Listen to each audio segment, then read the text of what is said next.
Welcome to NTD Good Morning. Here are today's top stories. President Trump orders a naval blockade off Venezuela's coast, and the president prepares to honor fallen National Guard members and address the nation tonight. Law enforcement in Rhode Island intensify their search for the Brown University shooter. Investigators are continuing to push for new evidence, with additional information released just yesterday. Police have charged the surviving suspect in a deadly Hannukkah shooting in Sydney with 15 counts of murder. It comes as the community grieves and begins burying the victims. Authorities in Los Angeles have charged Nick Reiner with the murder of his parents Rob and Michelle Reiner. Nick Reiner faces first-degree murder with special circumstances. The CDC adopts recommendations against the Hepatitis B vaccine after a review from a panel of experts. A look at how this will affect new mothers. And FIFA has added lower price tickets for next year's World Cup after strong backlash over the high prices. We're going to take a look at how likely you are to land one of those $60 tickets.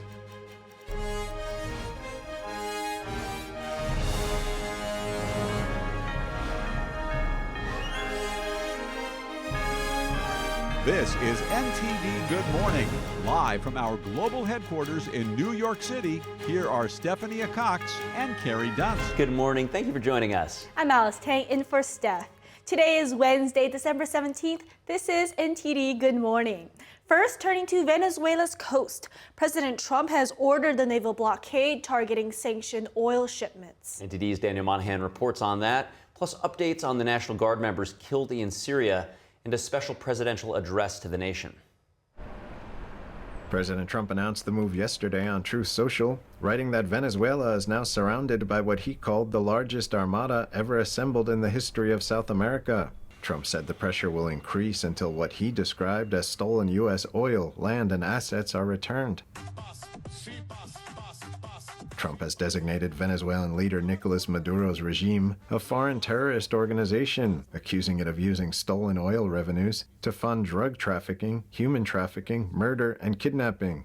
Maduro denounced the American advances yesterday, saying imperialism and the fascist right want to colonize Venezuela to take over its wealth of oil, gas, gold, among other minerals. Congressman Joaquin Castro called Trump's blockade an act of war. He said the House will vote tomorrow on a resolution pushing for an end to hostilities with Venezuela. The Maduro regime previously described the United States' recent seizing of a tanker filled with Venezuelan crude oil as international piracy. The White House said last week the U.S. was justified in taking the vessel. We're not going to stand by and watch sanctioned vessels sail the seas with black market oil, the proceeds of which will fuel narco-terrorism of rogue and illegitimate regimes around the world. Tensions are also extending to the skies. The FAA has issued an advisory warning airlines of deteriorating security conditions in Venezuelan airspace, citing heightened military activity. The warning runs through February 19th, 2026. And Secretary of War Pete Hegseth said yesterday that the Pentagon will release to select lawmakers the full video of a September strike on a drug trafficking boat that killed survivors of an initial strike. Democrats have criticized the military strikes, especially the second one on September 2nd. They say it targeted shipwrecked survivors who otherwise would not have been able to conduct further operations. And on a somber note, President Trump will undertake one of the most solemn duties facing the commander-in-chief today. Trump will witness the dignified transfer for 2 Iowa National Guard members killed in an attack in the Syrian desert. The ritual at Dover Air Force Base in Delaware honors U.S. service members killed in action. Trump traveled to Dover several times in his first term, describing it as the toughest thing he has to do as president. The men have been hailed as heroes by the Iowa National Guard. President Trump will also address the nation from the White House today. He's going to talk a lot about the accomplishments over the past 11 months, all that he's done to bring our country back to greatness, and all he continues to plan to do to continue delivering for the American people over the next 3 years. The president's remarks are scheduled for 9 p.m. Eastern and will be broadcast live on the White House's social media channels. Daniel Monahan, NTD News. And you can watch President Trump's address the nation tonight at 9 p.m. here on NTD. The White House banning travel from 5 more countries on top of those already considered high risk, like Iran, Somalia, and Yemen, among others. NTD's Washington correspondent Jack Bradley has more from the White House. The White House on Tuesday moving to ban travel from nationals from 5 new countries while imposing limits on others.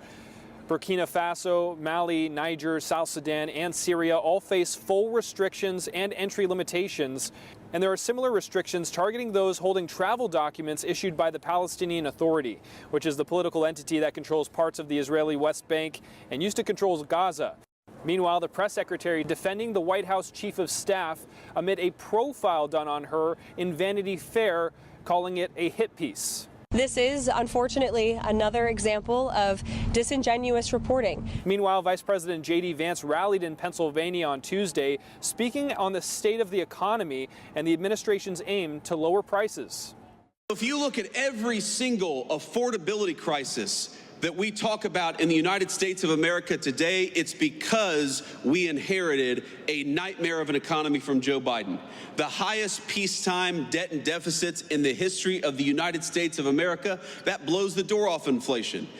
This comes just 1 week after President Trump made a visit to Pennsylvania to speak to supporters in the Poconos about affordability. And Trump's heading to North Carolina on Friday, holding a similar rally with more scheduled ahead of next year's midterm elections. Reporting from the White House, Jack Bradley, NTD News. The manhunt intensifies for the Brown University shooter. Rhode Island officials held a press conference yesterday after releasing a new enhanced video and footage. Meanwhile, the university's president announced a prayer service to mourn the loss of 2 students. NTD's Arlene Richards has the story. A manhunt intensified, a new image released, and 2 slain students mourned. These are the latest updates on day 4 of the search for a deadly mass shooter who killed 2 Brown University students and injured 9 others last Saturday. The university's president sent out a heartfelt message mourning the loss of those students. On Tuesday afternoon, Providence officials held a press conference to provide updates on the search. Police Chief Oscar Perez showed the latest video released just before the conference and asked the public for help.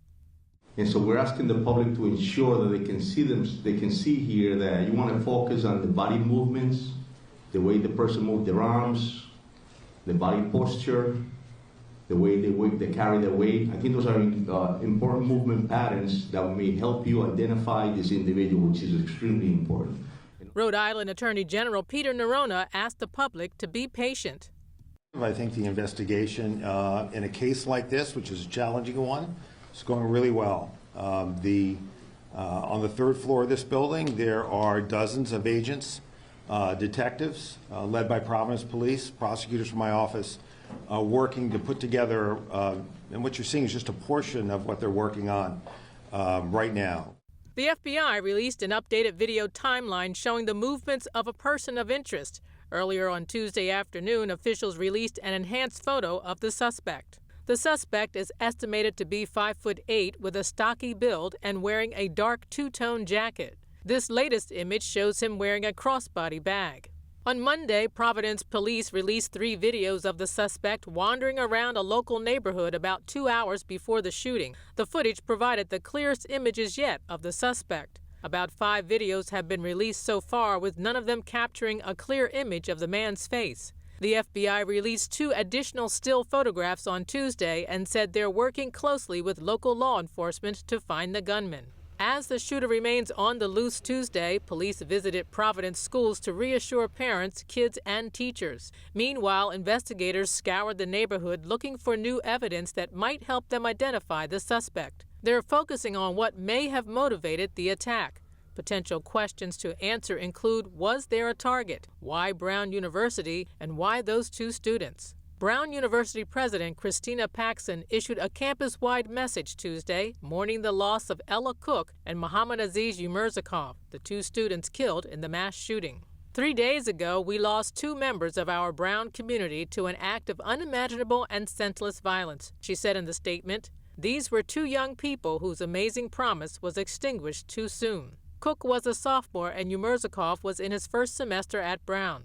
On behalf of our entire community at Brown, I extend the university's deepest, most profound condolences, she continued. Paxson announced a virtual interfaith prayer service to be held on Wednesday, December 17th at 3 p.m. Rhode Island Governor Dan McKee also issued a statement of condolences. A memorial continues to grow outside the building where the shooting took place. Arlene Richards, NTD News. Authorities in Los Angeles has charged 32-year-old Nick Reiner with the murder of his parents, Rob and Michelle Reiner. Prosecutors announced the charges yesterday, saying Reiner faces first-degree murder with special circumstances. NTD's Christina Corona has the story from Los Angeles. We're here outside the Los Angeles Superior Courthouse, where we learned that Nick Reiner did not make a court appearance. His attorney, Alan Jackson, told several reporters waiting outside the courthouse that his client has not yet been medically cleared to be transported to court. Nick Reiner is currently being held without a bail at the Twin Towers jail facility in downtown L.A. Los Angeles County District Attorney Nathan Hochman, alongside LAPD Chief Jim McDonnell, announced formal charges have been filed against Nick Reiner in the murders of his parents. These charges will be 2 counts of first-degree murder with the special circumstance of multiple murders. He also faces a special allegation that he personally used a dangerous and deadly weapon, that being a knife. These charges carry a maximum sentence of life in prison without the possibility of parole or the death penalty. Authorities said he was arrested Sunday night on suspicion of stabbing both parents to death inside their Brentwood home. Once the charges get filed this afternoon, Nick Reiner will be then brought to court. He is going through medical clearance. He said it's a standard process for anyone held in a Los Angeles County jail. Once he is medically cleared, he will be brought to court to be arraigned on these charges. At that point, he will enter a plea of guilty or not guilty. Police said Nick was not at home when officers arrived, and detectives believe he left sometime after the attacks. Upon entering the residence, they discovered the bodies of Mr. and Mrs. Reiner. The evidence gathered led to the arrest of their son, Nick Reiner, who was taken into custody later that night without incident in the Exposition Park section of our city. Daily Mail reports the couple's daughter, Romy, discovered her parents after a scheduled masseuse was unable to enter the home. TMZ also reports the family attended a holiday party at Conan O'Brien's house the night before, where Nick Reiner and his father were involved in a heated argument. Nick Reiner has previously spoken about struggling with addiction since his teens and later worked with his father on the 2015 film Being Charlie, inspired by those experiences. Nick's lawyer told reporters that Nick's first court appearance could be as early as Wednesday. Reporting from downtown Los Angeles, Christina Corona, NTD News. President Trump is condemning anti-Semitism in the U.S. and around the world in the wake of a deadly attack in Sydney. The president spoke yesterday at a Hannukkah reception at the White House, saying he would always be a friend of the Jewish people. Meanwhile, lawmakers are calling for more urgent action against rising anti-Semitism. Here's more on that. President Trump yesterday condemned the deadly anti-Semitic attack at a Hanukkah celebration on Sydney's Bondi Beach and expressed solidarity with Australia. Let me take a moment to send the love and prayers to our entire nation, to the people of Australia, and especially all those affected by the horrific and anti-Semitic terrorist attack, and that's exactly what it is, anti-Semitic. Trump was speaking at a Hanukkah reception at the White House, where he called for international unity against terrorism. All nations must stand together against the evil forces of radical Islamic terrorism, and we're doing that. President Trump also pointed to actions he says his administration has taken to confront anti-Semitism. Within days of taking office, I signed a historic executive order to combat the vile scourge of anti-Semitism, as you know. It's the strongest executive order of its kind ever signed. Trump cited major foreign policy decisions involving Iran and Israel as part of that broader effort. I terminated the disastrous Iran nuclear deal, and this summer we obliterated Iran's nuclear program like nobody's ever seen. The president also highlighted his decision to formally recognize Jerusalem as Israel's capital.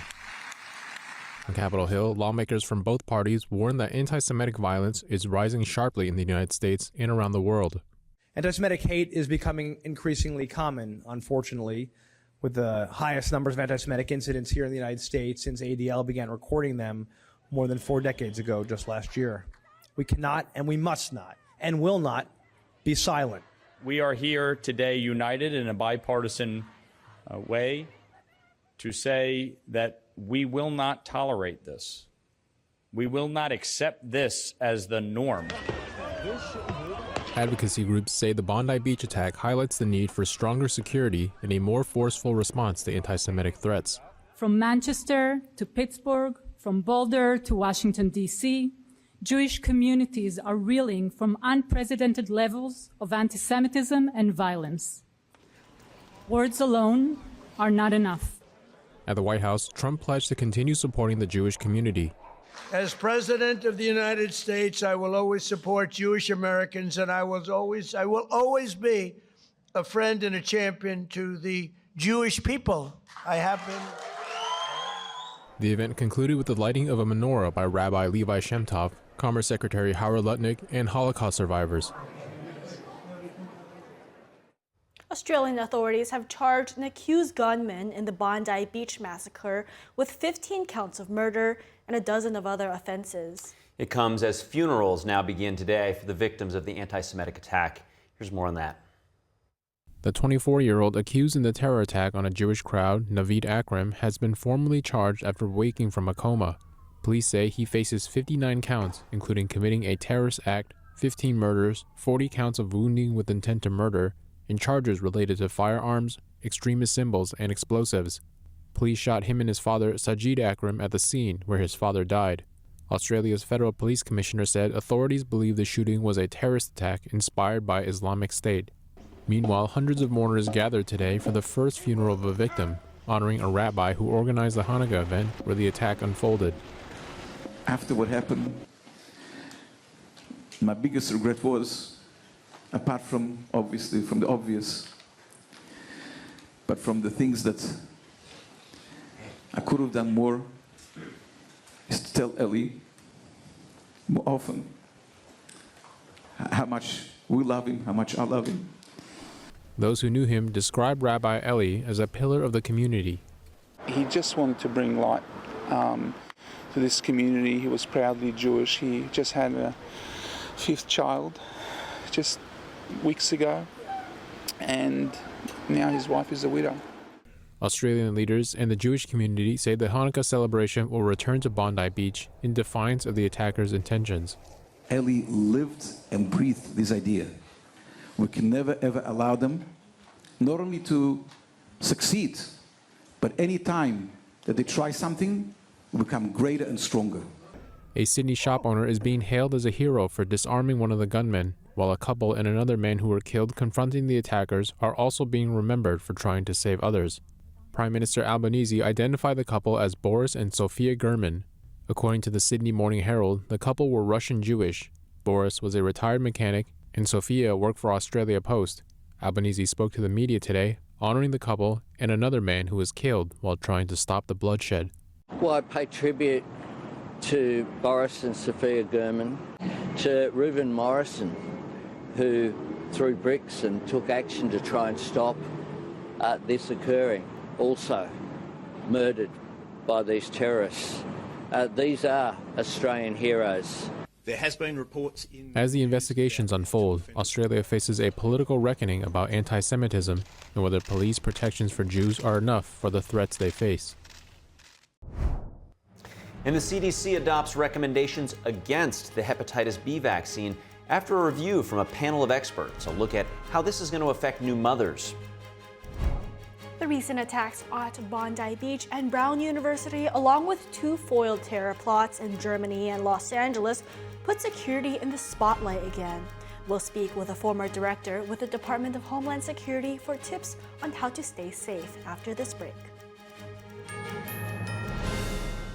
Welcome back. 2 Trump administration cabinet members brief lawmakers on the ongoing strikes against foreign terrorist organizations in the Caribbean. And House Republican leadership prepares to tackle health care with a vote this week. Our Washington correspondent Luis Eduardo Martinez has the details on these stories. It is the 22nd bipartisan briefing we've had on a highly successful mission to counter designated terrorist organizations, cartels. Provide updates on this counter-drug mission, which is focused on dismantling the infrastructure of these terrorist organizations that are operating in our hemisphere, undermining the security of Americans. Secretary of State Marco Rubio and Secretary of War Pete Hegseth briefed all 100 senators and then all congressmen on the ongoing strikes against foreign terrorist organizations in the region. House and Senate Armed Services Committee members will receive an additional briefing on Wednesday conducted by Admiral Bradley of U.S. Special Operations Command. Despite numerous briefings on the subject, Senate Democrats insist on more transparency from the White House. This seems to me clearly about regime change, but so what's their plan for dealing with the chaos that inevitably ensues when a dictator is overthrown? Republican Senator Tim Sheehy, a former Navy SEAL, has backed the Trump administration's efforts and decisions. When we task our commandos to go out and attack a vessel underway, that's an incredibly high-risk mission. So when folks say, well, we should be interdicting, that's easy for you to say here in this building between 2 cups of cappuccinos. Venezuela is not just a drug cartel government. It's a transnational sponsor of crime. It's a transnational cooperator with Iran, with Russia, with China. And on the House side, House Republican leadership has rejected proposals to vote to extend the Obamacare COVID-era healthcare subsidies that are set to expire by the end of the year. In 2023, 29,000 Social Security numbers were used by multiple persons. In 2024, 68,000 Social Security numbers used by multiple people to bilk the system, to defraud the system, and to take dollars to themselves. The GAO also found that more than 94 million last year alone was sent to insurers on behalf of people who were already deceased. Instead, House Republican leadership plans to put to a vote a proposal that seeks to decrease drug prices, lower healthcare premiums, and provide subsidies for low-income families for out-of-pocket expenses. Reporting from Washington, D.C., Luis Eduardo Martinez, NTD News. The Chinese Communist Party continues its trend of abusing the U.S. legal system as part of a so-called lawfare strategy to advance their own interests. This time, the CCP is targeting Senator Eric Schmitt in a $50 billion lawsuit. Yeah, we're getting it translated as we speak, but we do know it's $50 billion, and you know me as a troublemaker, but it's totally ridiculous. They're just mad that we exposed their lies and their deceit, but they unleashed COVID on the world. We sued them and we won, and so this is just sour grapes. They've sued me for $50 billion, but I won't be apologizing anytime soon, as you'd imagine. The lawsuit was filed by authorities in Wuhan and Chinese research bodies. It accuses Schmitt and Missouri officials of damaging China's reputation through what it calls malicious litigation. Schmitt rejects the claims, calling the case baseless lawfare meant to distract from China's pandemic response. The move follows a U.S. court judgment earlier this year awarding Missouri $24 billion in its case against China. Police in Chico, California are investigating a viral video showing a heated confrontation inside a Target store. The incident allegedly involves an employee of Enlo Health and a Target worker wearing a Charlie Kirk Freedom t-shirt. The video has been widely shared on social media. It shows a woman using profanities and accusing the employee of supporting racism. The Chico Police Department says it is aware of the video and is actively investigating the verbal encounter with local partners. Enlo Health confirmed the individual appears to be an employee, and it says it has launched its own internal review while urging the public to remain calm. The nonprofit says the backlash has overwhelmed their phone lines, affecting patient access to care. The November jobs report is in. The U.S. job market delivered a modest surprise, with employers adding 64,000 jobs, which topped expectations of about 50,000. The unemployment rate edged up, though, to 4.6%, slightly higher than the 4.5% forecast and up from September's 4.4%. The report was delayed due to data collection challenges following the government shutdown, which also prevented an October unemployment reading. Federal Reserve officials made their latest rate decision without this report, and markets now largely expect rates to remain unchanged at the Fed's next meeting coming up in January. When asked about rising unemployment, National Economic Council Director Kevin Hassett said that labor participation also rose. How concerned are you the unemployment rate keeps rising? Well, the other thing that rose was labor force participation. And I think that right now, I think for those two things to happen, probably what's going on is the 250,000 federal government workers who took the buyout are staying in the labor force and looking for work. And so we saw a big reduction, about 250,000 in federal employment. We saw an uptick in the unemployment rate, but we also saw an uptick a few months in a row of labor force participation. So I think those government workers are out there looking for jobs. And there's an academic literature that suggests that they'll be very successful at it because government workers tend to be very well qualified when they hit the private sector. And moving on now, the recent attacks at Bondi Beach and Brown University, along with two foiled plots, one in Germany and one in Los Angeles, are highlighting the ongoing security concerns. Authorities are stepping up measures to protect the public. And joining us now with tips is a visiting fellow at the Heritage Foundation, Bridget Bean. She's a former director with the Cybersecurity and Infrastructure Security Agency, which is part of the Department of Homeland Security. Bridget, thank you for joining us this morning. In light of these recent events, what are your initial thoughts related to safety and security, particularly when it comes to Jewish sites or simply large-scale public events? Yeah. Well, good morning. And it is really important to understand that holiday security is a layered defense. And it's really three simple things. One is intelligence and information sharing to spotlight threats early, and that's federal, state, local, and community partners. The second is physical protection of soft targets like parades, faith gatherings, and downtown celebrations. And third is transportation and cyber readiness, because travel spikes at the holidays, and attackers are likely to exploit busy or distracted periods. So the goal isn't to lock everything down, it's to reduce the easiest paths to harm while keeping events open and welcoming. Now, Bridget, we certainly, as you alluded to, we don't want to live our lives in fear, especially at the time of the year where it's supposed to be the most joyous. So can you help put these recent tragic events into perspective, either statistically or otherwise, so that people know that, just walking down the street or going to a celebration, that they're safe? Yeah, the recent events are so tragic, but it does absolutely make it imperative for law enforcement and the event organizers. And as we get to the holidays and New Year's, there's a lot going on. And so there is a playbook, and then there's what we put in practice. And so there are some commonly used practices because they're practical and proven. And I think your viewers are going to see them. Layered screening if they go somewhere with bag checks, magnetometers, wands, etc. Events are having clearly prohibited item policies posted.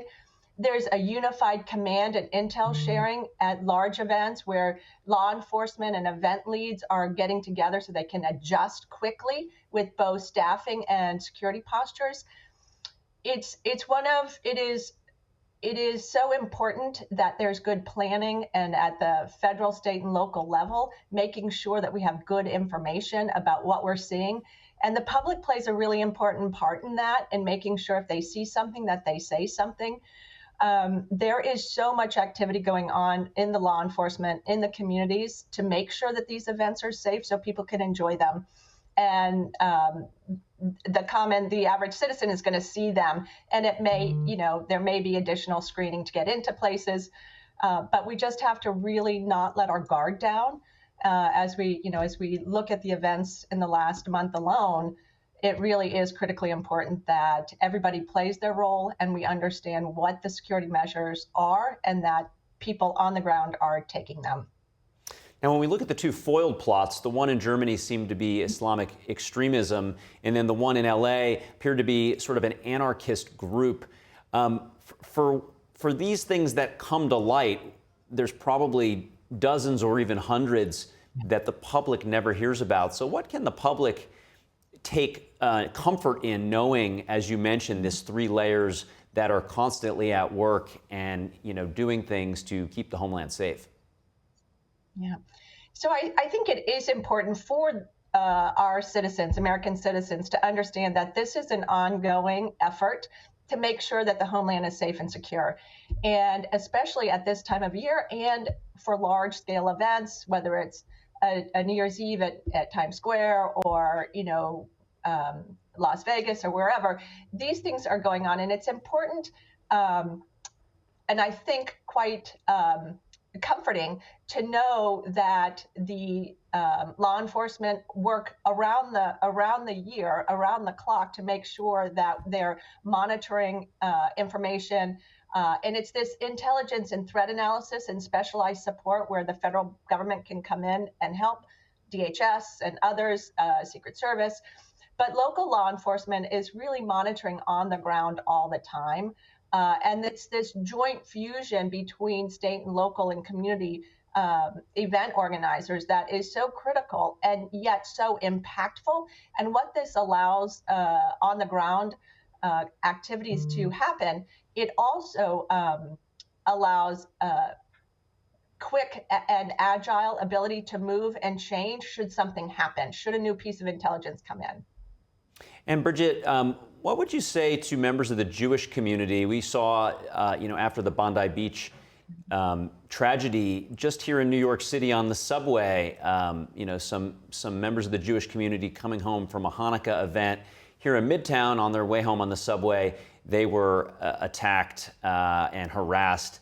And the only reason we know about it was because, they pulled out their phones and started to take some video. But what should members of the Jewish community, as they go to either synagogue or they're going to these Hanukkah events, what things can they think of? Should they either see something that looks a little shady or potentially just enduring some sort of unusual harassment? Yeah, I mean, it's tragic and it's completely unacceptable. And that is not what our country is founded on, and that is not acceptable. But there are things that individual citizens can do. One is to be very cognizant and to be aware of your surroundings, and not to be alone, to make sure that you're with, a group of people.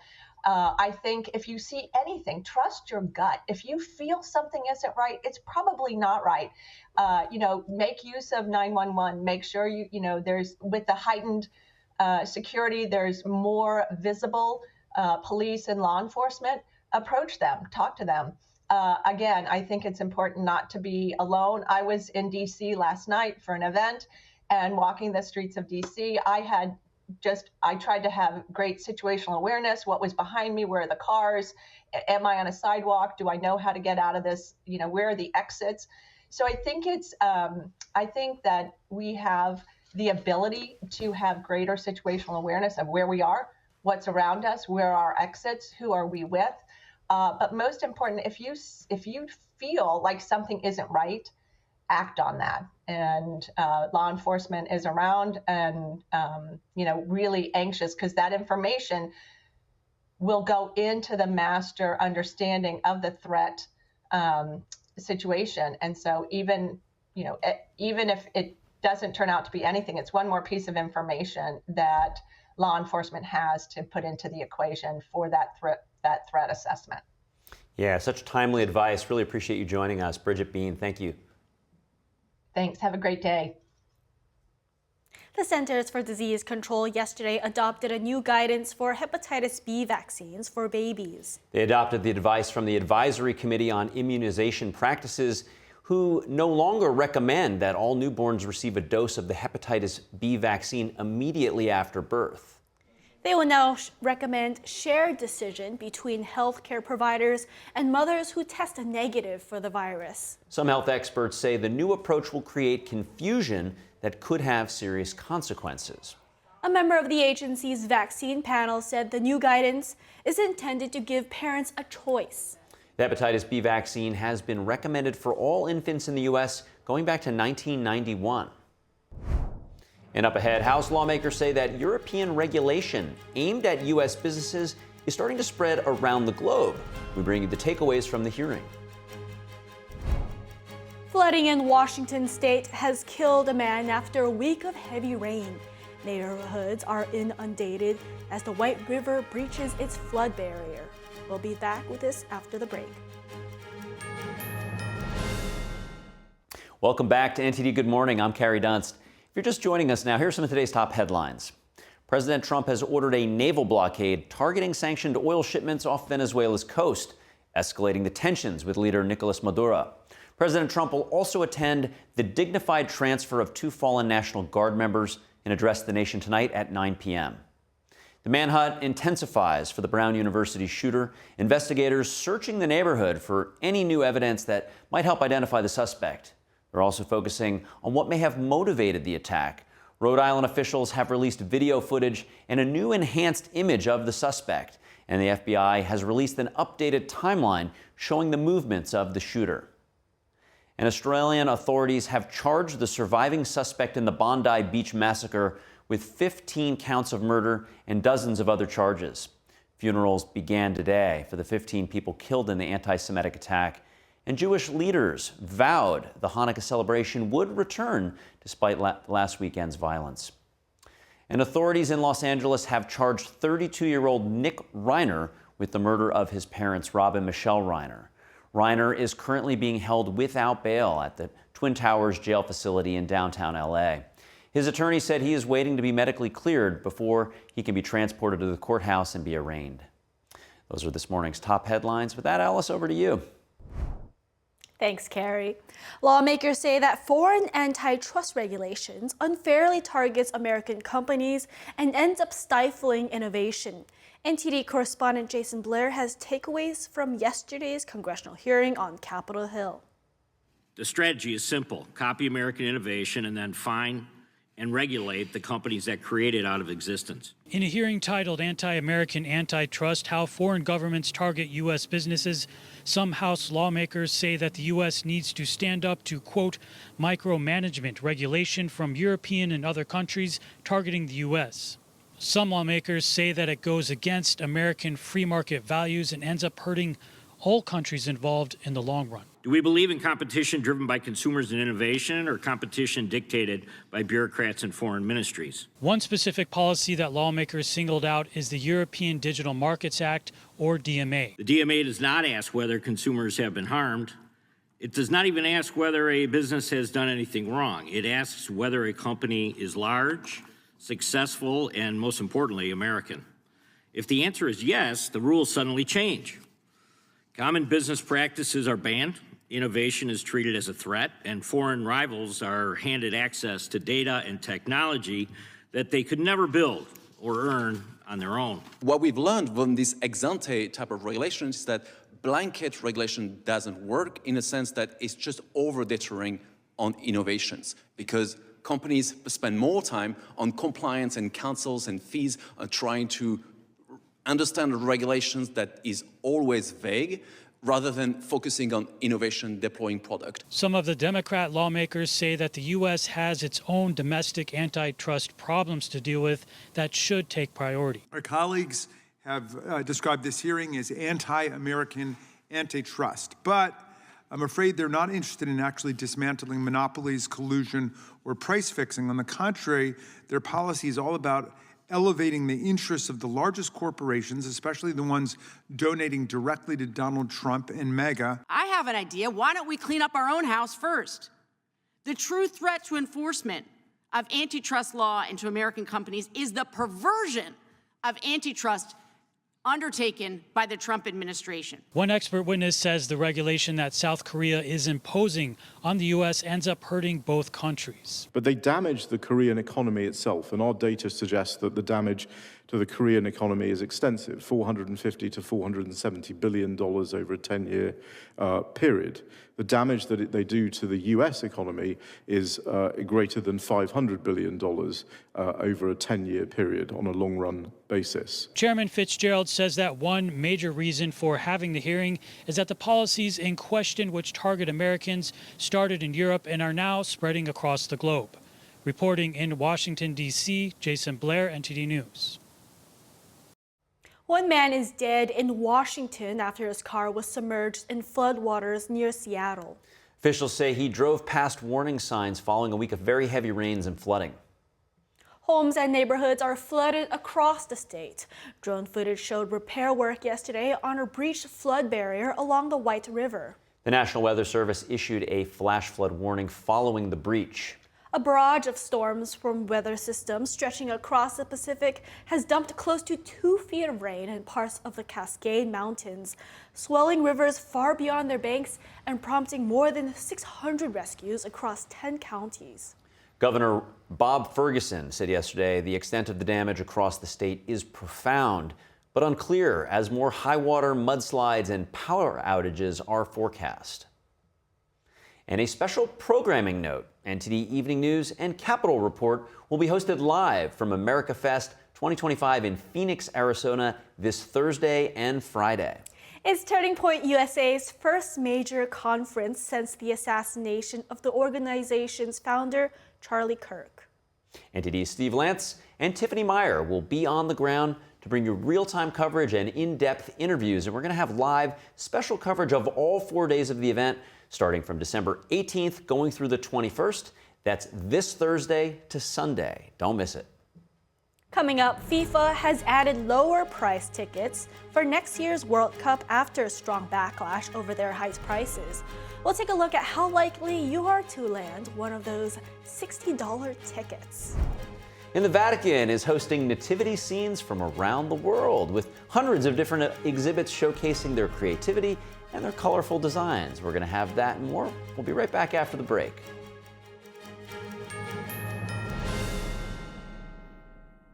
And as the work year nears its end, managers and leaders are doing their annual performance reviews. And that's the time where leaders will take stock of the workplace culture and the environment that they fostered. Joining us with advice on that is Amy Summers. She's author of the upcoming book, Lift, 10 Mentorship Touchpoints to Empower your team and accelerate your career, which you can check out at lifttolead.com. Thank you so much for joining us. It's a perfect time to be talking about this. Everybody's reflecting on the year, but before we get into the advice in your book, I'd just love to understand a little bit about your background and what led you to write the book. Sure, thank you for having me on.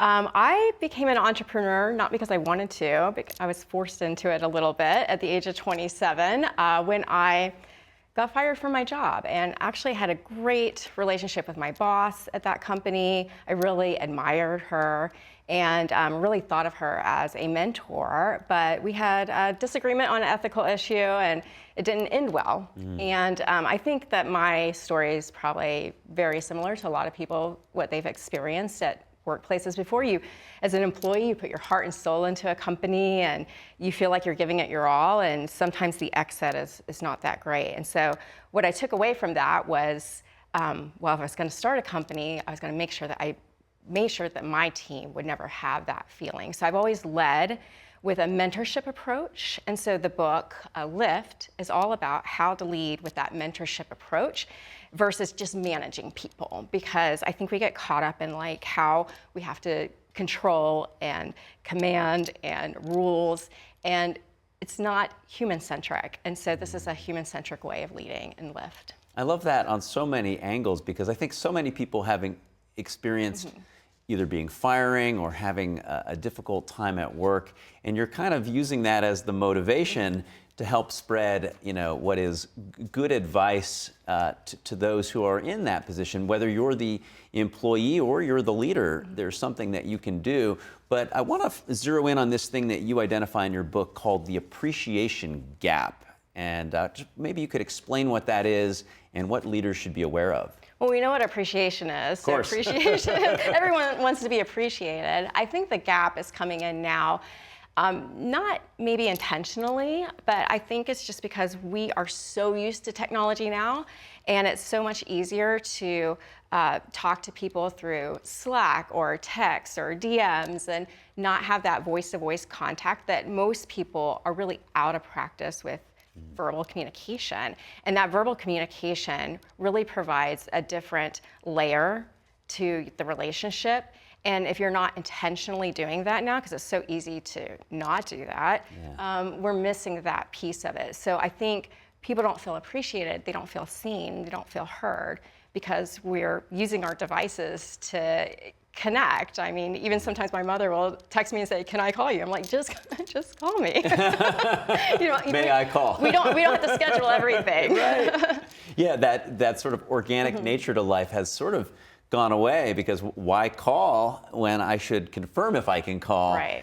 And you bring up a really interesting point, because you're one of the leaders in how to transition to a more remote style of work. And you're saying, though, that even with remote work, that you still need to reach out and have person-to-person communication. Yes, I think that most companies, managers, leaders, they're doing the remote work. They probably figured it out logistically with their people. But I would say in general, we haven't figured out the relationship side of it.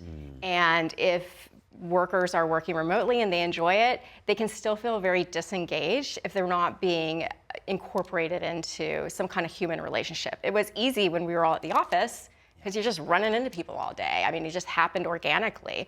But now that we're not in physical settings, or even if you're in a hybrid, work environment, the key leaders may not all be there at the same time. So you're really not learning from others like we used to do in the old-fashioned or the old school way of going to the office. And now leaders have to be super intentional about mentoring their up-and-coming talent. Well, let's talk about sort of maybe what might be a remote sort of work environment. You've got people in various football cities around the country, and the leader says, well, I bring everybody together once in January, it's done.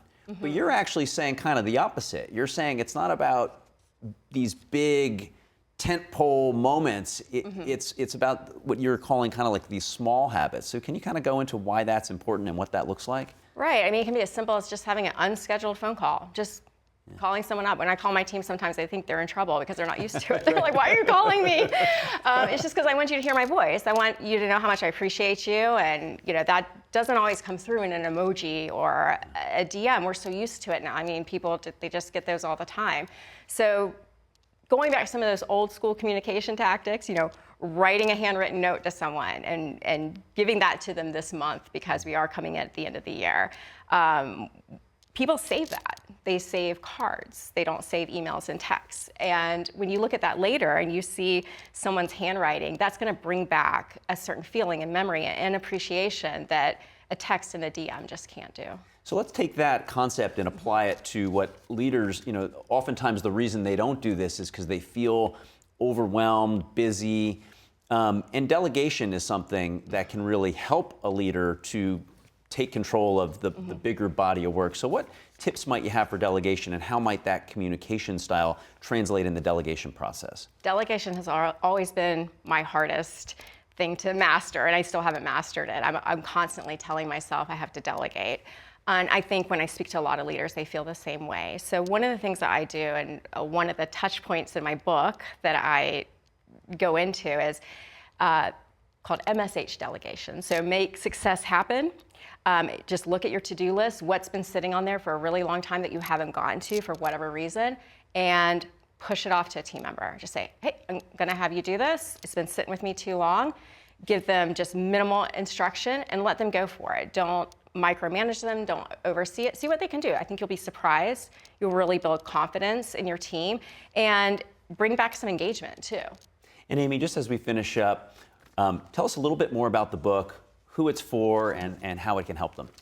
Well, Lift is for anybody that's really looking to lead with a human relationship approach. They want to have that back into their leadership style. They're done with the command and control, and they don't like that. I say that you can be a leader at any stage of your career. You don't have to wait until you're a boss or a manager, and you can also be a mentor at any stage in your career. And this book are my touch points. I have 10 touch points in there to help you be mindful of that every day when you're working with people, and remember that we are working with people, that mentorship is as simple as saying, I'm in a relationship with you at work, and because we do spend so many hours at work, these people that we work with are really part of our family if you think about it.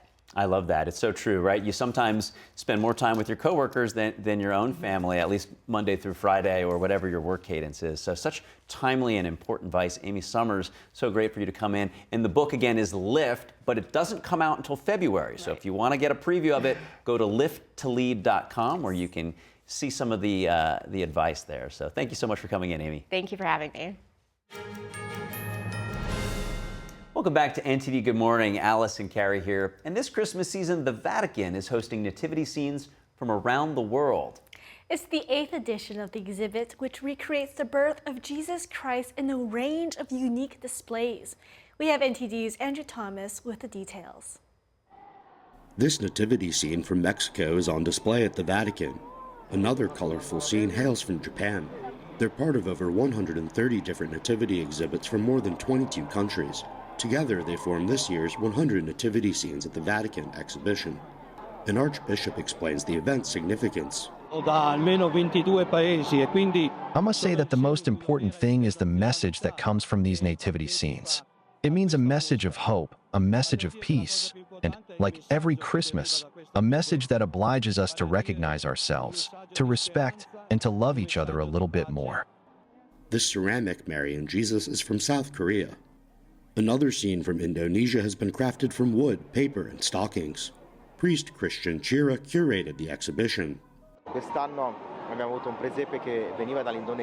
This year we had a nativity scene coming from Indonesia, that is, in practice, one of the nativity scenes that came from furthest away, or rather, was brought here to Rome. We always try and include variety, choosing by materials, quality, and originality of the different nativity scenes.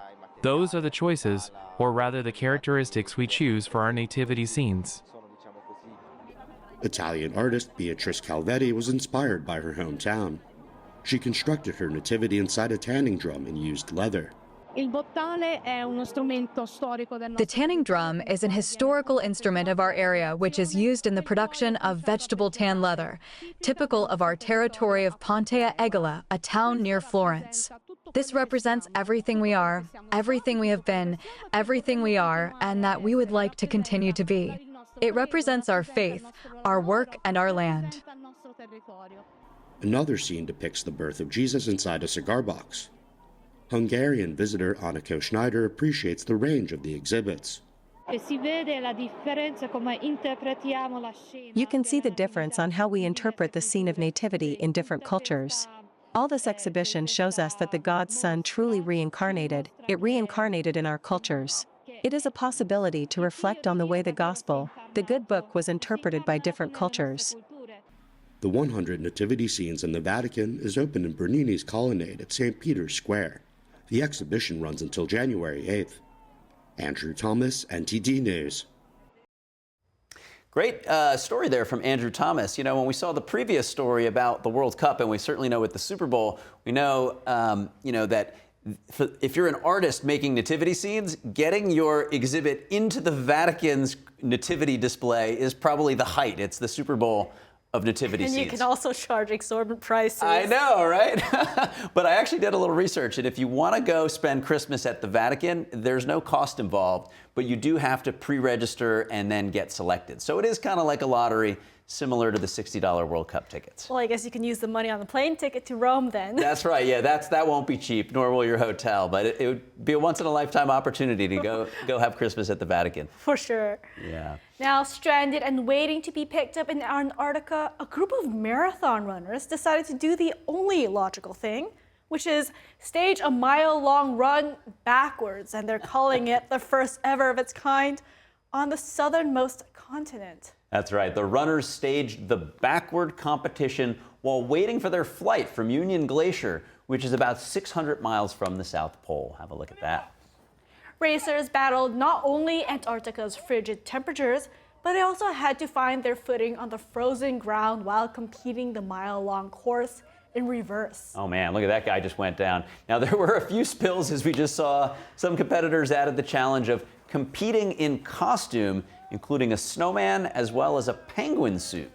The winner's crown in the men's division went to Frederick Albury of Montreal, Canada, and Amy Ellett, also from Canada, won the women's competition. Now, the runners were in Antarctica for the weekend's Antarctic Ice Marathon, which also took place over the weekend. That was on Saturday. And look, there's the snowman running around. You know, I guess it's like, if it's not 24 hours, it must be like 20 or 22 hours of sunlight, since they're, in the southern hemisphere there at the pole. So I guess if you're gonna do a outdoor competition, this is the warmest you're gonna get down there in Antarctica. And it's always the Canadians who win in something like this, yeah, especially in the cold. Yeah, they're pretty good at dealing with that frigid weather stuff. But yeah, look, I mean, they're barely wearing coats or anything. They just have on sort of tights and some leggings.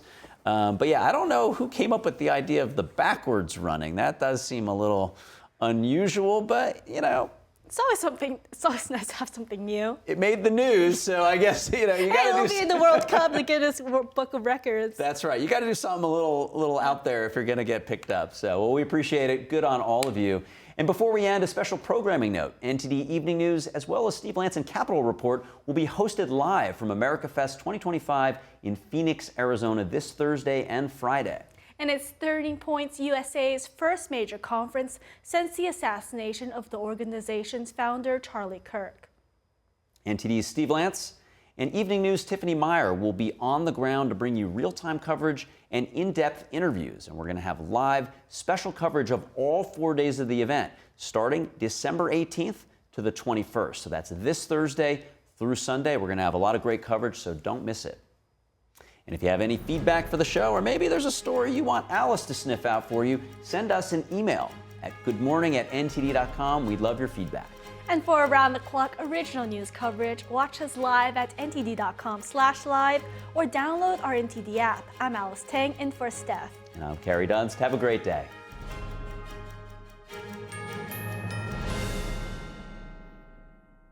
Don't miss our special coverage of Turning Point's biggest event of the year, America Fest 2025. This is the greatest nation on earth. Thousands of students expected to attend the 4-day event, joined by some of the most influential voices in the conservative movement, all to honor Charlie Kirk and the principles he stood for. Watch our special coverage of the convention and our on-the-ground editions of NTD Evening News with Tiffany Meyer at 6 p.m. Eastern and Capitol Report with Steve Lance at 7. Turning Point USA, America Fest 2025, this Thursday through Sunday on NTD.